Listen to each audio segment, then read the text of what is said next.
Assalamualaikum, nama saya Nur Atika Nadia binti Umar Azlita. Nombor matrik 08DKA 21F 2012. Saya akan membentangkan tentang case study hydrologi. Mengikut data yang diberi, kita perlu cari jawapan yang betul untuk relocated station 1928065. Untuk dapatkan jawapan yang betul adalah dengan cari jawapan min 3 stesen, iaitu untuk mendapat 1760.73 adalah dengan tambahkan kolom I, J dan juga K. Bila ditambahkan, perlu dibahagikan dengan 3. Dapatlah jawapan 1760.37. Sama juga seperti untuk kolom seterusnya. Tambahkan 1007.5 kolom I tambah kolom J dan juga K, bahagikan kepada 3, dapatlah 1517.17. Untuk kolom seterusnya pun sama juga kiranya. Okey, untuk cumulative min 3 station, kolom 1760.3666667, saya masukkan kolom M ke kolom N, iaitu 1760.37. Untuk dapatkan kolom yang seterusnya adalah dengan kolom 1760.3666667 tambahkan dengan kolom M5 1517.17. Bila ditambahkan akan dapat 3277.5333. Untuk dapatkan kolom yang seterusnya juga 3277.5333 tambahkan dengan 223.777. Dapatlah jawapan 5515. Untuk seterusnya pun sama juga kiraan dia. Untuk cumulative y-axis pula 198065, iaitu 1494.80, saya ambil daripada relocated station 192865. Bawakan ke sini, dan untuk mencari kolom seterusnya adalah dengan 1494.80 tambahkan dengan ni 1266.9. Bila ditambahkan dapatlah jawapan 2761.70. Untuk kolom seterusnya, untuk dapatkan 4404.20 pun sama juga, iaitu dengan tambahkan 2761.70 tambahkan dengan L6 iaitu 1642.5. dapatlah jawapan yang diberikan. Okey. Untuk kolom seterusnya pun sama juga kiraannya. Untuk dapatkan cumulative 1928.65 y-axis. Untuk gradient pula, iaitu M0 sama dengan Y2 tolak Y1 bahagikan dengan X2 tolak X1. M1 pula Y2 tolak Y1 bahagikan dengan X2 tolak X1. So, masukkan y-axis iaitu 29399.60 yang untuk M1, tolakkan dengan dalam kurungan 23520.633 iaitu Y1, dibahagikan dengan dalam kurungan X2 tolak X1 35745.85 tolakkan dengan 25060.4. Dapat jawapan 0.55. Untuk M0 pula, sama juga seperti M1. 21518.30 tolak dengan 1494.80 dalam kurungan bahagikan dengan 2352.633 tolakkan dengan 1760.366667. Dapatlah jawapan 0.92.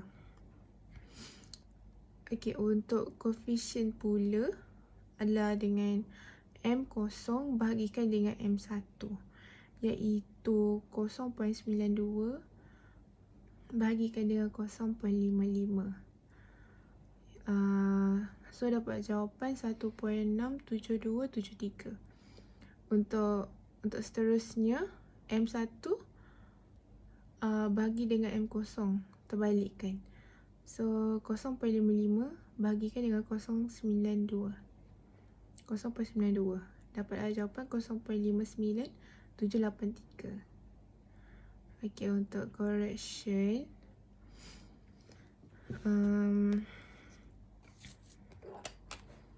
correction ni saya dapat daripada cumulative relocated station 1928065 daripada 2008 sampailah 2000.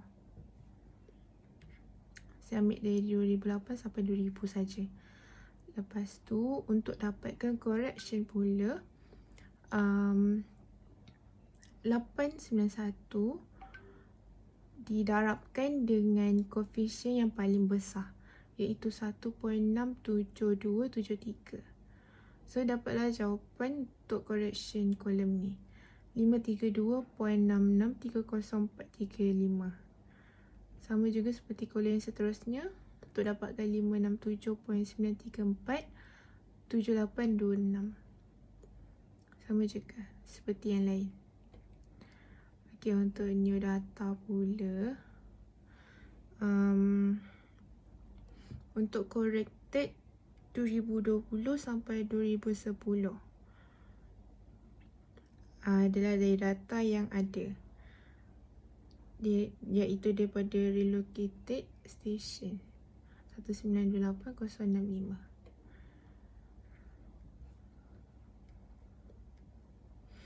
Untuk 2009 sehingga 2000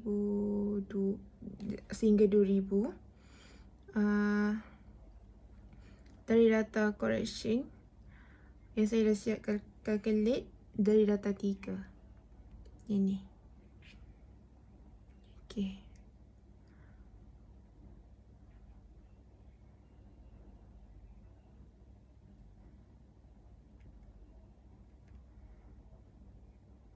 Untuk dapatkan new cumulative 1928065 ni pula, saya masukkan balik corrected 1494/8 ke new column ni.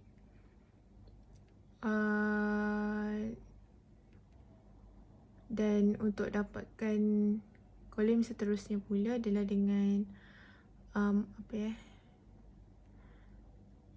ini new column 14948 tambahkan dengan 1266.7. Dapatlah jawapan 2761.7.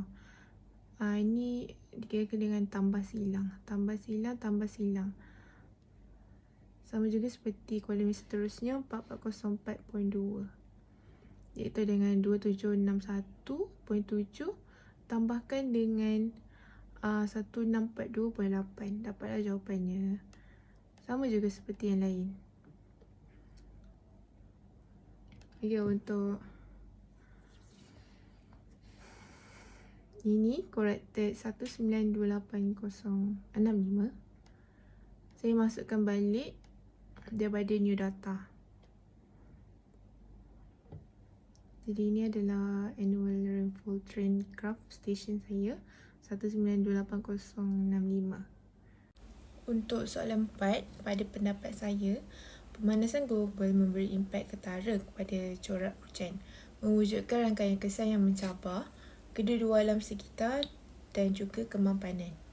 Apabila suhu global meningkat, udara yang lebih panas menahan lebih banyak lembapan yang membawa kepada peningkatan intensiti kejadian hujan di beberapa wilayah. Fenomena ini boleh mengakibatkan bencana banjir, merosakkan infrastruktur, rumah dan ekosistem. Sebaliknya, kawasan lain mungkin mengalami musim kemarau yang berpanjangan, mengakibatkan kemarau teruk yang mengancam ketersediaan air dan juga produktiviti pertanian. Taburan kerpasan yang tidak sekata sedemikian mengganggu keseimbangan halus yang diperlukan untuk mengekalkan pelbagai ekosistem, kerana tumbuhan dan juga haiwan bergantung pada corak iklim yang boleh diramal untuk terus hidup. Tambahan pula, peralihan zon iklim akibat pemanasan global boleh memberi implikasi yang mendalam kepada pertanian. Kawasan pertanian tradisional mungkin menjadi tidak sesuai untuk tanaman tertentu, mendorong petani untuk menyesuaikan diri atau meninggalkan kehidupan mereka. Transformasi ini boleh menjejaskan keselamatan makanan, terutamanya di kawasan yang sudah terdedah kepada kebolehan perubahan iklim. Kesan ekonomi melangkaui pertanian menjejaskan ekonomi tempatan yang bergantung pada keadaan cuaca yang stabil. Apabila corak hujan menjadi lebih tidak menentu, pengurusan sumber air juga menghadapi cabaran yang tidak pernah berlaku sebelum ini. Kawasan yang biasa dengan kerpasan yang boleh diramal kini mesti membangunkan strategi untuk menghadapi ketidakpastian, merumitkan usaha untuk mengimbangi bekalan dan permintaan air. Ini amat kritikal di kawasan bandar, di mana peningkatan hujan boleh menenggelamkan sistem air ribut yang membawa kepada banjir dan pencemaran sumber air. Kesan terhadap biodiversiti adalah sama membimbangkan. Perubahan dalam hujan boleh mengubah habitat, memaksa spesies untuk berhijrah atau menyesuaikan diri dengan keadaan baru. Mereka yang tidak dapat mengikuti peralihan ini mungkin menghadapi keputusan, mengganggu ekosistem dan juga mengurangkan kepelbagaian biologi yang penting untuk mengekalkan keseimbangan ekologi. Selain itu, implikasi sosial corak hujan yang diubah tidak boleh diabaikan. Komuniti yang terdedah selalunya paling kurang bersedia untuk mengendalikan perubahan sedemikian, mungkin menghadapi peningkatan risiko kesihatan, kerugian ekonomi dan juga perpindahan. Ketidaksamaan yang terhasil menekankan keperluan mendesak untuk strategi penyesuaian sebagai tindak balas kepada cabaran alam sekitar ini. Akhir sekali, menangani isu pelbagai rupa ini memerlukan usaha bersepadu ke arah amalan mampan.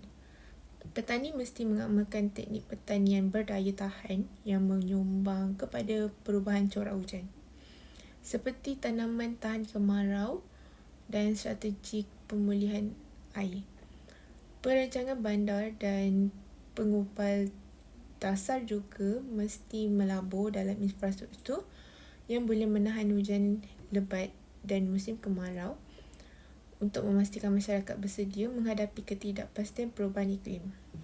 Akhirnya, interaksi antara pemanasan global dan corak hujan menyelah keperluan pendekatan komprehensif dan berpandangan ke hadapan yang mengutamakan daya tahan alam sekitar dan kesaksamaan sosial.